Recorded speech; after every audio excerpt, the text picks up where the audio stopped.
Greetings, friends. This is Chris Batts, and you're listening to episode number 19 of the Future is Bright podcast. So in today's episode, I spoke with Deanna Sheridan and Stewart Hirsch. Both were prior guests on my show. Well, today I have a special episode for you. So Deanna, Stewart, and I, we're all friends, and I hit the record button in time to catch a couple funny moments. So we have a blooper reel. This is the first time for my podcast show. And it's at the end of the episode, both audio and video, for anyone who wants to enjoy some laughter to help lighten the subject matter that we're going to discuss today.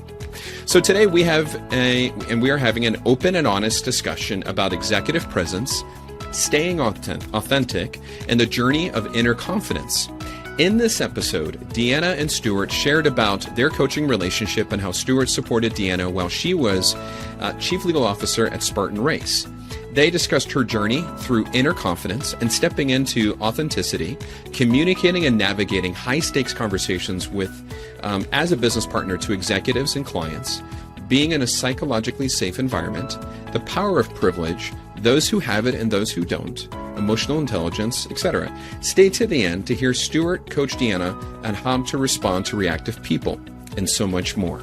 Know this episode has several books listed in the show notes for those who want to dive deeper into this subject. If you haven't already, please subscribe to this podcast and leave a review on iTunes and YouTube. I mean, the original concept of executive presence was from a book and a bunch of and a study. And I think it's important to really acknowledge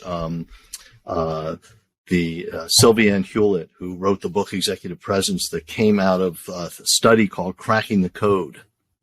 Okay. That's really where they did a study with lots of people, and I just don't remember all the numbers of people and the number of people they interviewed. And by doing that study, they asked, what is executive presence executive presence to you? And they interviewed leaders. And there were three actual studies that came out of that.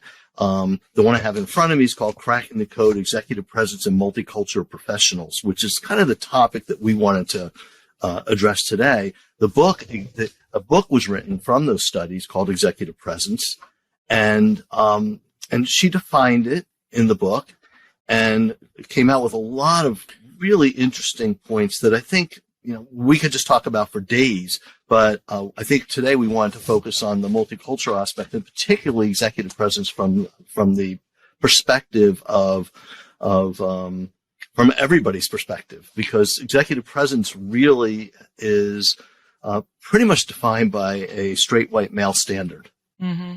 Right. And that's where we started this discussion. We started talking about a couple of weeks ago that we could have gone on for hours just talking about that. And so that might be the place we want to begin.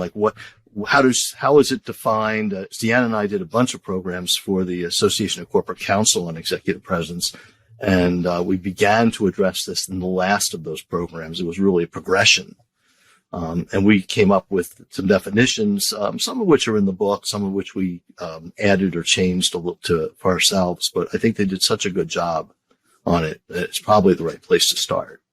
Awesome. Yeah, and I think that was partially because we were interested in exploring that ourselves and how we had approached it a little more academically initially, but then also society had started talking about it a lot more at that point. And I think audiences are demanding it. I mean, no one really wants to talk about these soft skills in a vacuum anymore, because that's not real life. We're all mixing with all kinds of people that have completely different backgrounds and perspectives than we do when we're at work or, out in the world. And so it doesn't make sense to talk about it as if it's this perfect, objective set of skills, which is how I initially thought of it. I had to polish these skills and, get them to where they needed to be, just like contract drafting or any other aspect of my job. And so I really think it's because diversity and inclusion has become much more integrated, not integrated enough, but much more integrated into our conversations about who people are at work and how to communicate with each other, that has actually advanced the conversation on what executive presence means. And a lot of the diversity and inclusion is the more I thought about, and I've read the past bunch of days. I think we tried to do this before. For the last bunch of days on it, it looks like there's an awful lot of things that come up in implicit bias that are also up in the executive presence discussions. And I sent you something. There was a great article in Harvard Business Review, The Power of Talk, Who Gets Heard and Why. And that was by Deborah Tannen from, what year was that? 1995. And That's how much long has this conversation has not evolved. Yes, she was the one. She wrote the first book. The second book was Talking from 9 to 5, and I forget what the first book was called. I'm really embarrassed because I have it. I've read it. It's a great book, and I don't want to give her credit for it. But Deborah Tannen has done tremendous work in this area, and it wasn't executive presence when she was talking about it. It wasn't under that category, but the who gets heard and why, and who gets ignored and why. A lot of the things that we talk about in terms of implicit bias come out of that as well. But I think we're still talking about the same thing, because executive presence is just a label to define somebody's perspective on power and influence. Yeah. And so it's either somebody has that power and influence because of the way that they're able to navigate or conversation, and the other person's actually receptive to that, or somebody doesn't have that power and influence because of implicit bias, because they haven't learned how to master the self-awareness to be able to reach other audiences for a million different reasons. And Right. so it's this really complicated interplay between two different individuals or a group of people. And so I don't think that they're necessarily separate topics. I think they're all the same thing. It's all part of the same thing. And what's really interesting is like the power of talk. Deborah Tannen's work is all around communication. In Sylvia Ann Hewlett's work in the book Executive Presence and the Cracking the Code, studies show that or describe three particular accoutrements or definitions of executive presence, things that go into executive presence. One was called gravitas, the second was communication, and the third was appearance. And interestingly, I was just reading the book again, and it said appearance, which is the least factor that people thought was important, was actually a filter before getting to the other two.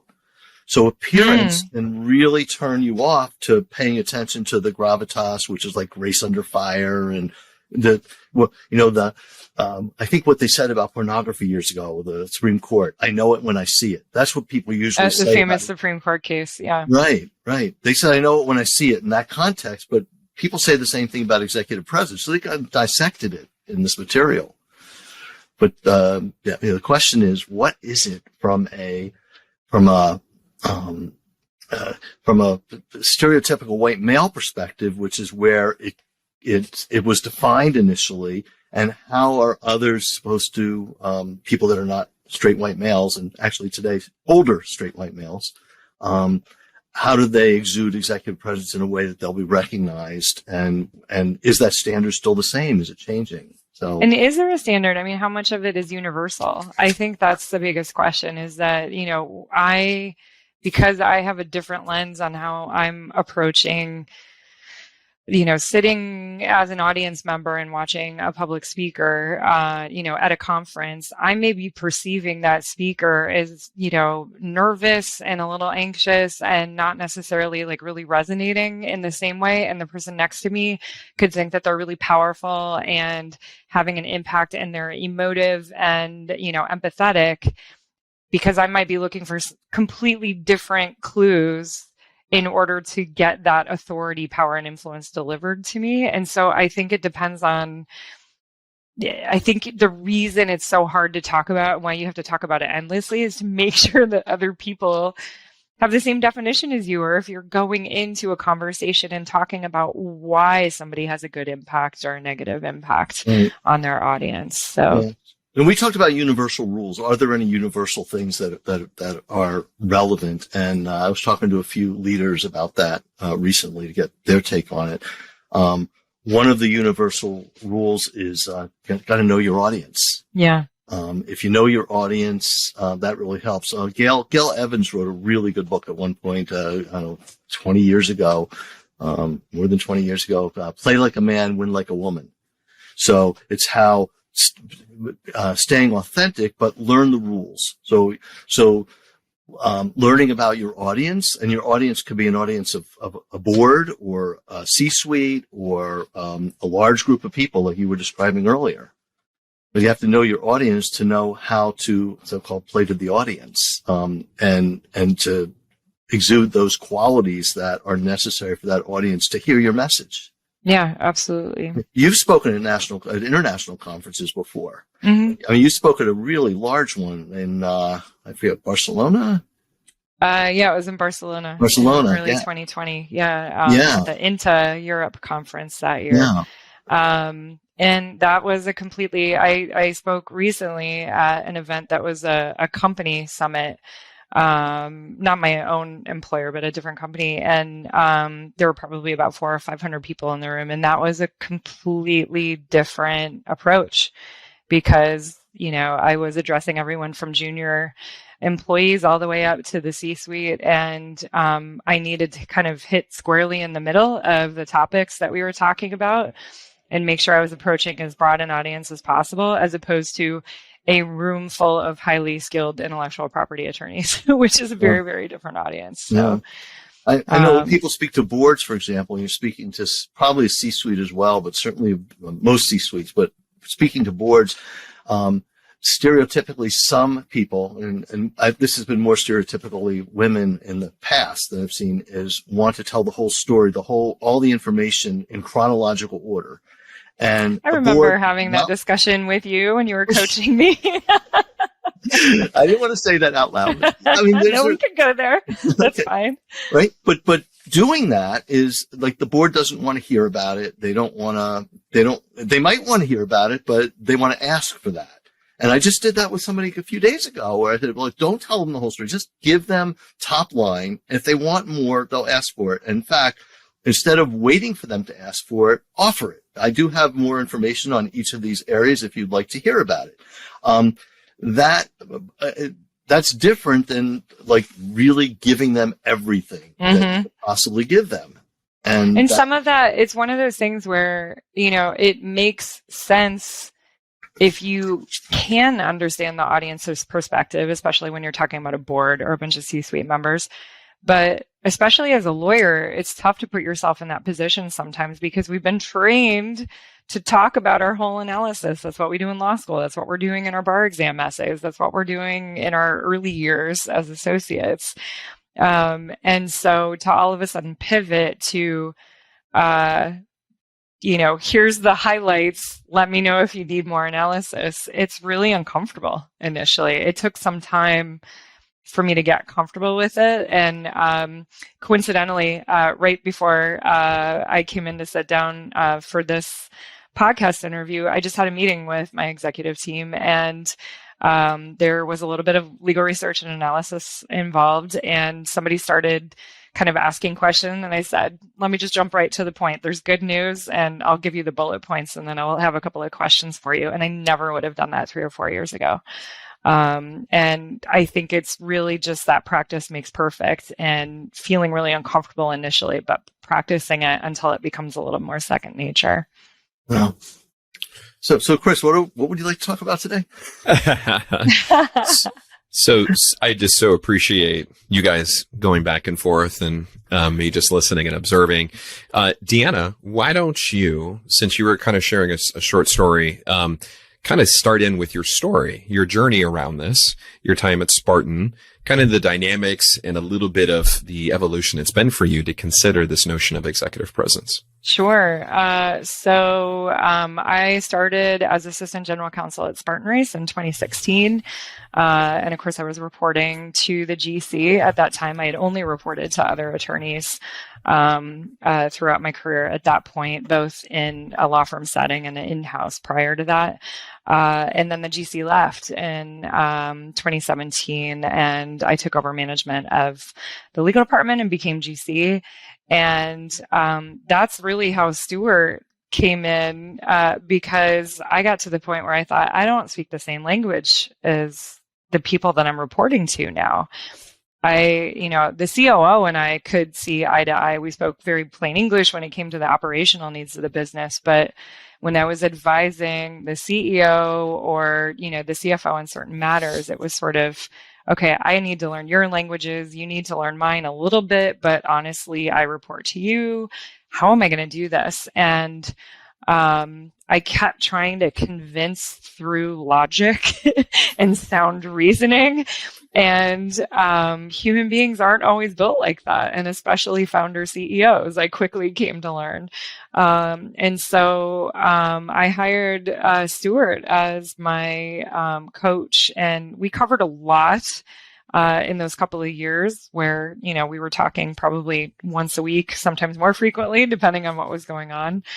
And I think it was crucial for me to learn from somebody else how to approach these conversations when I needed to adapt to what my audience needed to hear, because I couldn't put myself in their shoes not having had that experience up until that point. I think I would have had to learn through a lot more trial and error if Stuart hadn't coached me on, highlights, bullet points, get to the point sooner rather than later, and a whole lot of other things.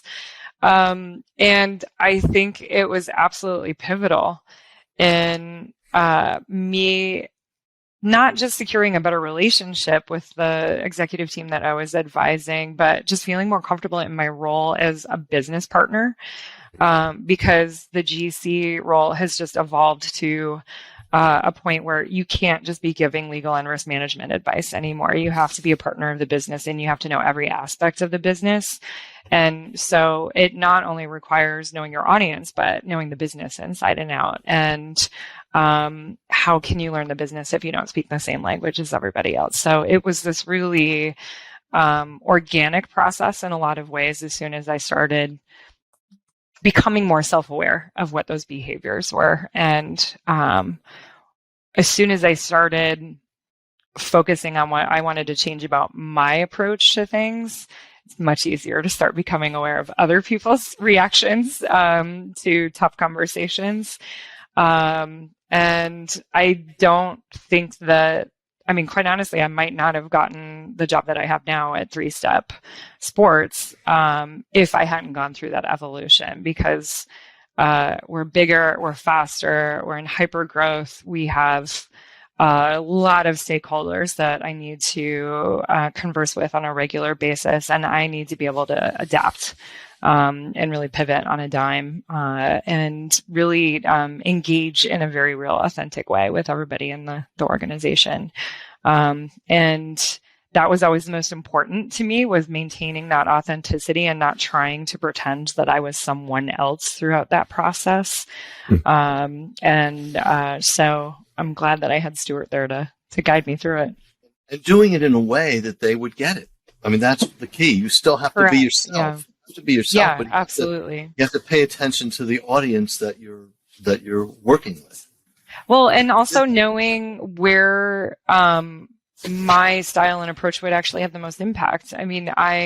There's a reason I'm not, in a lot of different types of organizations. I call myself an accidental sports lawyer because I never intended to go into sports law when I graduated from law school, but I absolutely love the industry, and it's endlessly challenging, endlessly evolving, super fun, and I get to interact with so many different kinds of people that it keeps me accountable in terms of having to be real, because I feel like I would just, lose track if I was trying to be somebody else. So I have a shirt on today with squirrels on it. And I don't think I would get away with that at most organizations.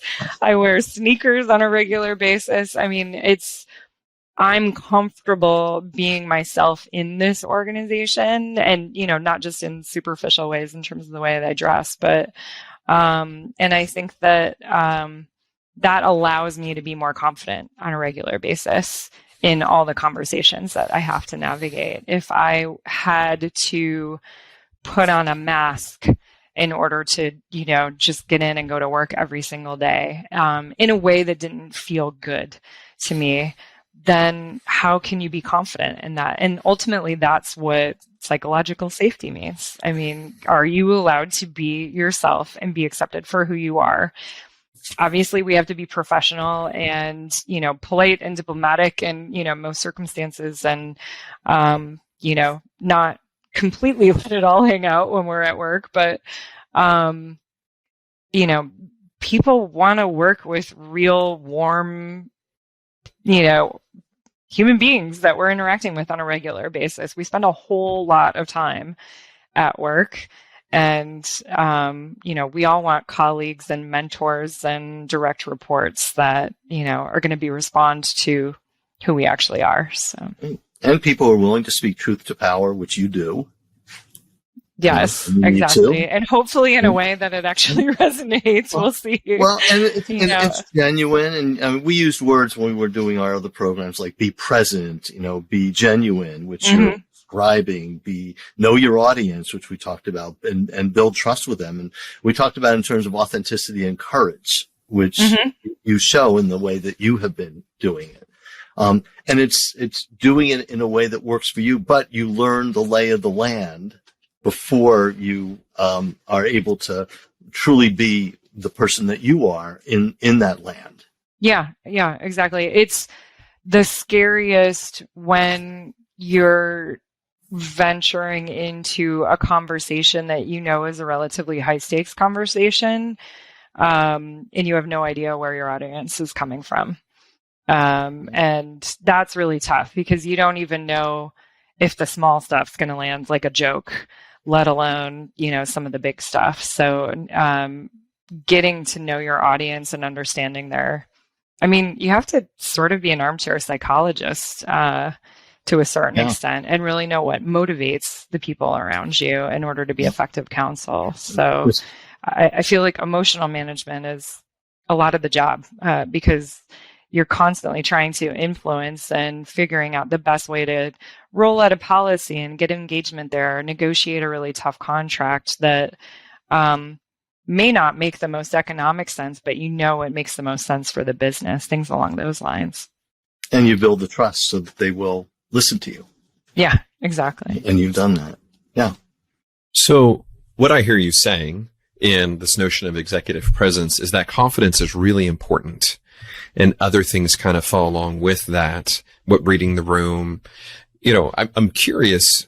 Well, you're right about confidence being important, but it can't be an arrogant confidence. It has to be like a really deep confidence. So I really believe that comfortable with oneself. Yeah.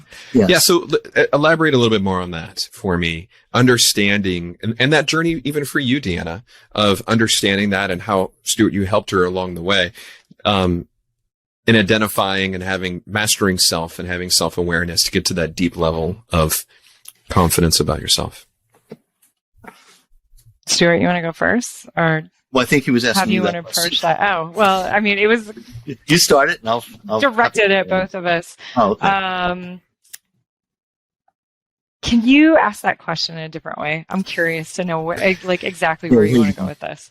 Sure. So, knowing I've already had you on the show, and there's some new dynamics there. I think part of it is, what what executive presence was for you initially, and then how you went on this journey of owning your authentic self that gives you that deep sense of confidence, but it's from a grounded place, not from hubris. I just want to understand, or help my audience understand, that journey that you went on, going through that process of getting to where you are now. Does that make better sense? Yeah, I think so. I don't know if you are directly alluding to me coming out as part of that process, or at least coming out professionally. So I came out at Spartan Race for the first time professionally. I'd been out in my personal life for a long time as bisexual. And I think it's one of those aspects of identity that it can be particularly confusing for a lot of people, because I'm married to a cisgender male, and so people make assumptions about that. And so, it's very easy to assume a person is straight when, you're looking at their partner. And so it's an identity that is either completely invisible or you have to walk around with a sign around your neck. And neither one of those are really acceptable in a professional environment, because, if you're invisible, it's erasing your identity. And yet I'm not trying to tokenize myself or center myself when I mention it in conversations. And I think it's a little bit different and not easier for sure when somebody has a recognizable aspect of their identity that is, we'll just say, diverse, although I don't think that's the right word to use for it. If someone is Black, it's easier for them to walk into a room and other people recognize that they're Black. And, I don't have the word bisexual written across my forehead. And so I had gotten to the point where I felt like I was hiding that aspect of my identity and who I was on a regular basis, simply because it wasn't coming up in conversation. But, the interesting thing was, and especially after talking about the coming out story on your, the previous episode where we talked about it, I didn't feel safe in that moment. I felt compelled to be honest in a way that I was demonstrating to my colleagues that, like, hey, this is who I am, and you need to recognize that there's queer people that work here. But it was a terrifying moment. I felt like I was stepping off the ledge. And I think that's the aspect of psychological safety that people don't recognize if they don't feel that lack of privilege in their regular lives. I am an incredibly privileged human being in terms of the relative spectrum of our society. And especially when your sexual orientation identity is invisible, you can mask that. And so I look like a straight white lady when I'm walking down the street. And there's a lot of privilege that goes along with that. And so all of a sudden I had to demonstrate that I had relatively less privilege than some of the other people that we were talking about in the discussion we were having at a meeting. And I felt like it was the only way to get through to my colleagues and what we were talking about, because it was really, the first time that our leadership team had had some pretty raw discussions around diversity and inclusion and what that meant for our organization. And it felt really liberating, but as soon as I did it, I was terrified. When you did that and you were terrified, did they see that you were terrified? I don't know. I think some of them that knew me really well might have known it, but I don't think so. Okay. And I got quite a few private messages saying, oh gosh, this is amazing. Thank you much for sharing this. Thank you so much for sharing this with us. You're great. I fully support you. But they were private. Yeah. I didn't have a lot of folks kind of like piping up and saying like, this is great. Let's talk about this in the moment. And I think that was the aspect of it that scared me, where I went home and thought, okay, I know I did the right thing. I did the right thing by myself and anyone else that's impacted by implicit bias and, sort of perspectives that, are different from my own. But it doesn't feel good yet. It was a necessary step in my journey to understanding that I needed to approach those conversations with more empathy and awareness. And Chris, I think that's the key to the confidence. Deanna knew what she needed to do. She knew it deep inside. She did it in a way that she felt was appropriate in the circumstances. You may have been concerned. I'm not going to talk about Lincoln out here, Deanna. Sure. But you felt afterwards concern about it, but you didn't doubt. You did not doubt that was the right thing to do. You still don't doubt it was the right thing to do. It's that inner confidence that gets portrayed to the rest of the world. And that is the piece. That's the courage to do what you did. And in many other aspects, I've seen you do things. It's the courage to do it and the inner confidence to know that it's the right thing to do. when we do things because it's the right thing to do, we're usually going to have that kind of courage, and it's going to come across with the kind of confidence that you had or you showed, portrayed when you were sharing about your life. And so the difference is this false confidence, someone that sounds like they're confident, but not really. It's really an insecurity, that people are portraying. It's an arrogance. And people can tell the difference. And so, to stay on the executive presence part of this, it's, that is executive.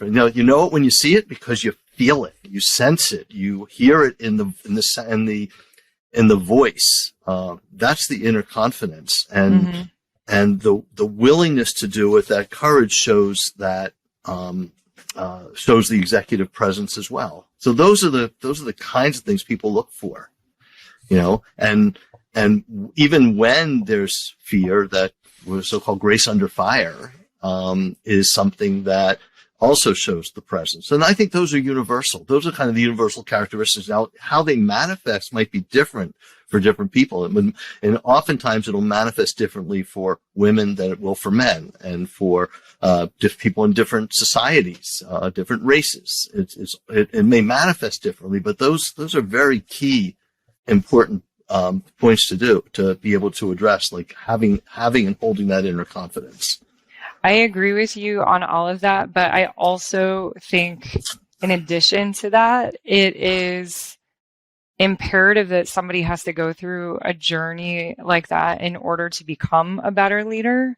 Absolutely. Because I don't think that moment or the series of coming out moments after that, because coming out is a long process, it's a lifelong process,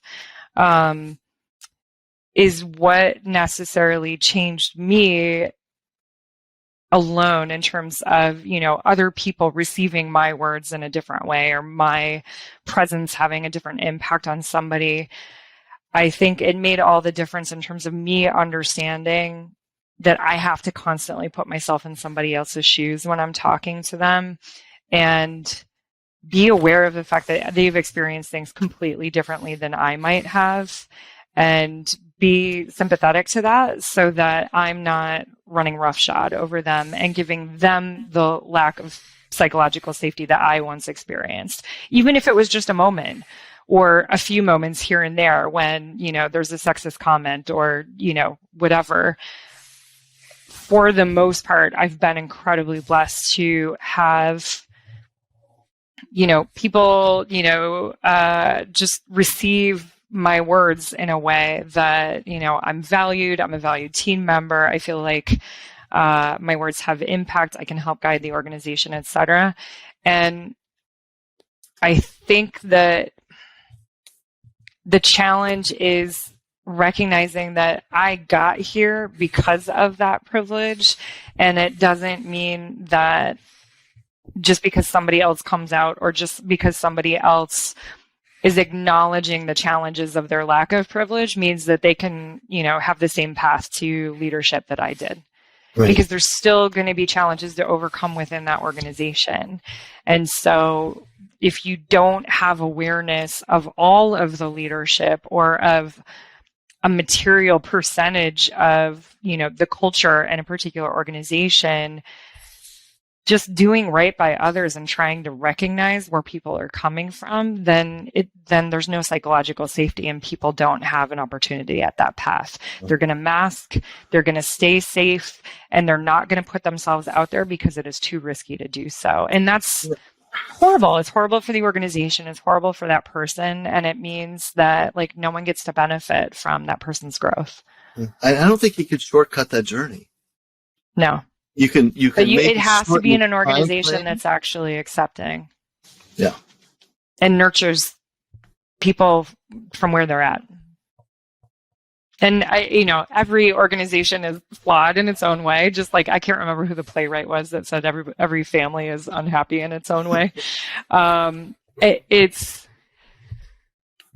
But there's so many strengths in so many different organizations, and you've got these pockets of great leadership and individual team cultures that are so amazing that everyone, while we're out here trying to navigate these, little groups of people that, we may thrive with, you have to find those good, safe, spaces in order to be able to flourish. And it's really hard sometimes. And then other times you just, you find a group of people that help you become a better person and a better leader.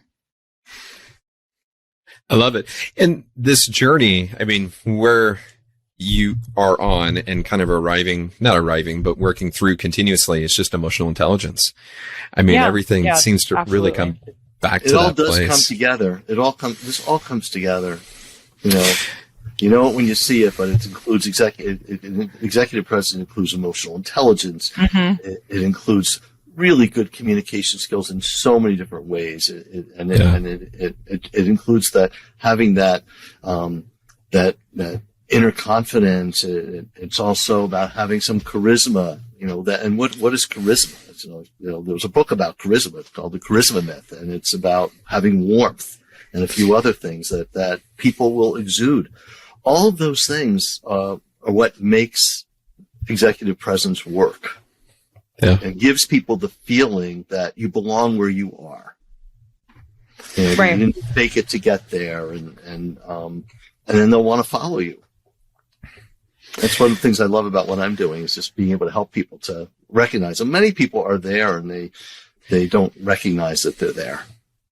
Well, I want to talk about that for a second, because I think there's so much of what you and I worked on when, you were my coach, that was just a natural reaction to something that I might have been grappling with at work. How do you identify those areas with your clients if they're not necessarily bringing it up, or if you can tell that they may not have the right perspective in order to be able to articulate to you what the challenges are? Or is it pretty easy for you to spot? One of the blessings that I have is I have a pretty strong intuition, so I can usually pick it up, and I don't even sure how I can describe that, but by listening to people, how they describe what's going on in their business lives. What's really interesting, and I think this is for all of us, we're all whole people. And so whatever's going on in one aspect of our life is showing up in another aspect of our lives. So I just have to find an entry point to ask questions and to help understand it. I mean, there's some people that may never develop to the level where they want to be. And there's other people that are already there and just need to recognize it. And there's an awful lot of people that think that they haven't got what it takes, and they're already doing what it takes. And I can see it. I can feel it. I can hear it in the way they describe other people responding to them. And I wish I could tell you how, other than by asking questions and listening. They seem to command the respect. I mean, there are some people that are applying for jobs that they're totally qualified for, but trying to fit into the mold that's been made, as opposed to writing their own ticket for that job. They have all the skills that it takes. I think we even use the terminology like, write your ticket. You describe what you want. You describe your ideal job. Some of that is age. Some of that you just have to gone through a bunch of things in your life to get to the point where you say, okay, I now know that I'm there, and really believing it and trusting it. So I usually recognize it by the way they describe they're reacting to other people and people are reacting to them.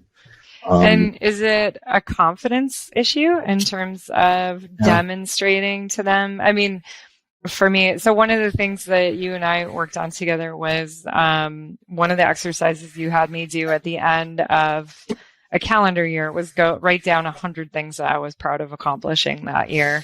And of course, I feel like there's probably so many people that have gone through this, which is why it's a successful exercise. I thought there's no way I'm going to get past 10.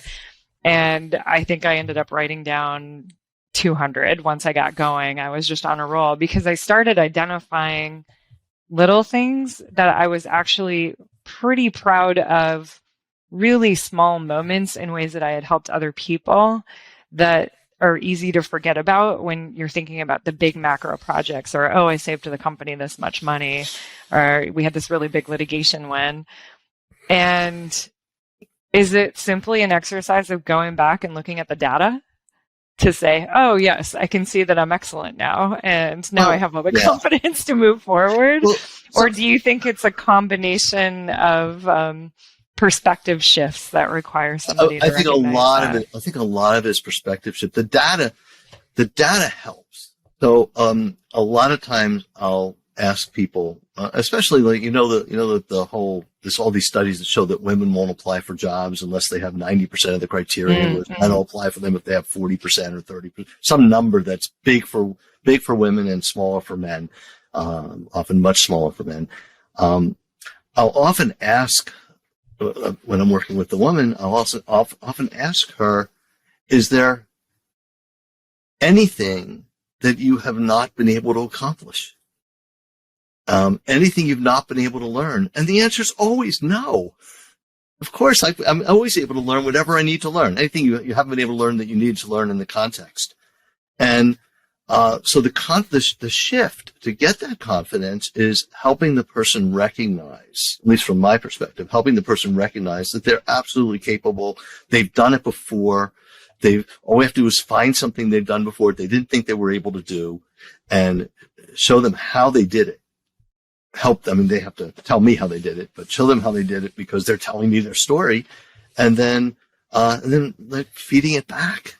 So I'm going to go back into client mode for a second, because my immediate thought was, yes, but those are skills we're talking about. And skills for most lawyers, if you've identified them and you have them listed as a goal, you work hard, you figure it out, you execute it, and then you add it to your skill set. What if the challenge that your client is feeling, which, is the reason that we're talking about this topic today, is the challenges in having just tough conversations with other people and trying to navigate, whether it's with your C-suite or, your board or, your colleagues, or quite honestly, other employees that you're trying to advise, your clients. If the challenge is, I don't know why I can't get through to this person, or why my argument doesn't resonate with this person, or why isn't this working, how is one demonstrating to themselves that they've actually come really far in the last 5, 10, 15 years? If you were approaching me with that issue, I would start with, let's talk about that other person first. Like, what is it you're trying to share with that person or try and get from that person? What's the message? And tell me about that person and whatever you know about that person's experiences. Because, and if you don't know the answer to that, well, then how did you deal with something like this in the past? Well, you had to figure out the person first. What we started by talking about here, which was understand your audience, really get to know your audience. So if that person, if you don't know enough about that person, then what would you have done in the past? You would have gone back and learned about that person. So we can't really address how to get message through to a person that because your method isn't working unless you understand who you're trying to give this message to and what all their concerns and issues might be. Usually I'll say, put yourself in the shoes of the other person. Imagine you're this person receiving this message. How would you react to it? So if you were telling me about that, Deanna, I would say, okay, imagine you're this person. Tell me the message you want to share. I'll give you the message. We'll role play it. And then you tell me what you're feeling and what you're thinking. And oftentimes what happens is people will feel something inside. They'll react to what they're feeling without even knowing what the other person's actually thinking. And, and you never get to, like, what do you really mean by that? I usually have this, like, thing. So I can read your mind, right? I ask you, what's the first thing? I don't know if I ever did this with you. What's the first thing that came to your mind when a person said X to you, said whatever it was, something to you? And the first thing came on, well, she's mad at me. Person's mad at me. Okay, well, okay, that's not the first thing that came to your mind, right? What is the first real? Let's go back. Right, that's the second thing. That's usually, the second thing, right? or the third thing. Yeah. The first thing that came into your head is, what's that all about? Right? You decided what it's all about, and then you reacted to what you decided it was all about. Right. Right? And if you're already making a judgment as to what this person's doing, and then you're making a judgment about the person, then you're responding to your own judgment about the person when you really don't know what they meant in the first place. Exactly. You're guessing at what the outcome is. Absolutely. And focusing on the outcome as opposed to just focusing on delivering the clear message in the moment and figuring out how to get it across to your audience. Right. And it's really hard. It is. Not worry about what the reaction is going to be, because I'm always thinking about their reaction. I have so many imaginary conversations in my head before they happen.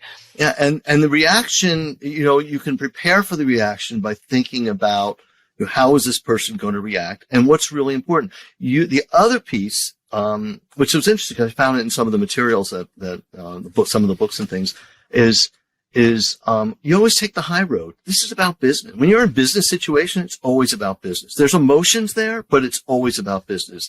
And if something has to be done for business reasons, and you know it and you believe it, then you have to say what the business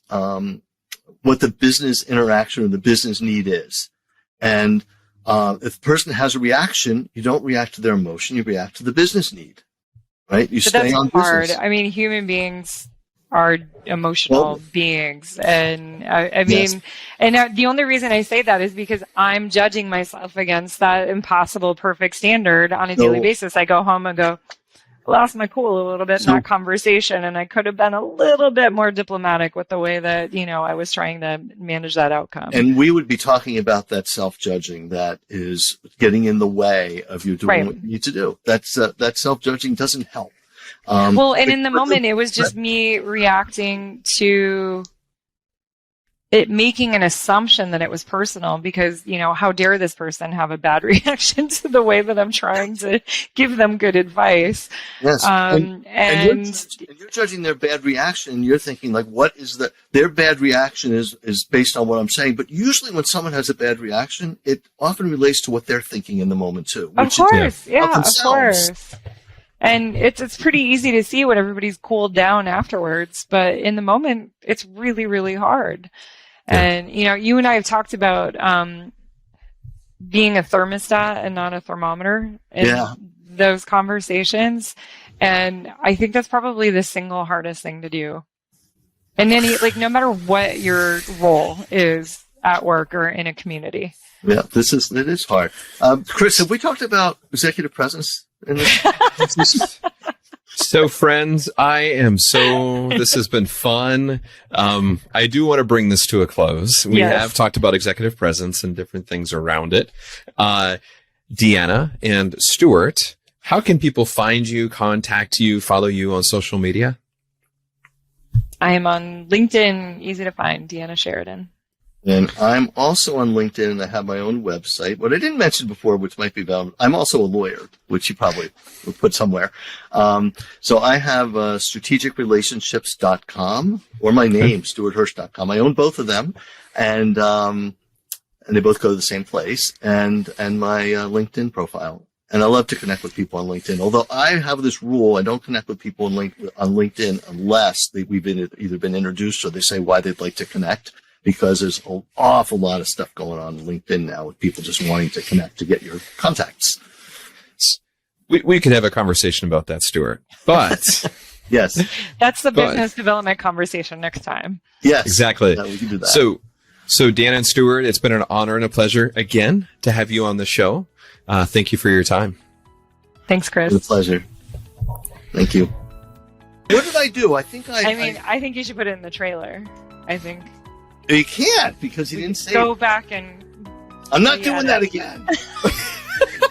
No. How long We're going to start our conversation on executive presence, which is yelling and pounding the table. I think it's a great start. Oh my goodness. Start with how it happened and how we handled it. Now, I handled it really well because you had no clue what I was doing. You couldn't see me. I was really cool as a cucumber going plugging and keep saying, can you hear me? Can you hear me? Nobody could hear me. It was really embarrassing. So you're going to be, you're taking this on because I have lost all my presence. I got nothing but people. I'm done. Well, isn't it all about genuineness? Yes, authenticity. Authenticity here. Approachable. Let's hide this so no one can see it. Isn't humor the greatest way to build trust? Yes. Yeah. You guys are great. Thank you. And just swearing in front of Just people. like- Right, well, yeah. Other languages, yes, that might work. New hub. New hub. That's the bottom line. I want a new hub. Okay. All right. So let's, what are we doing? I think I need to put this in like the reel at the end and stay for. Are we recording? Oh yeah.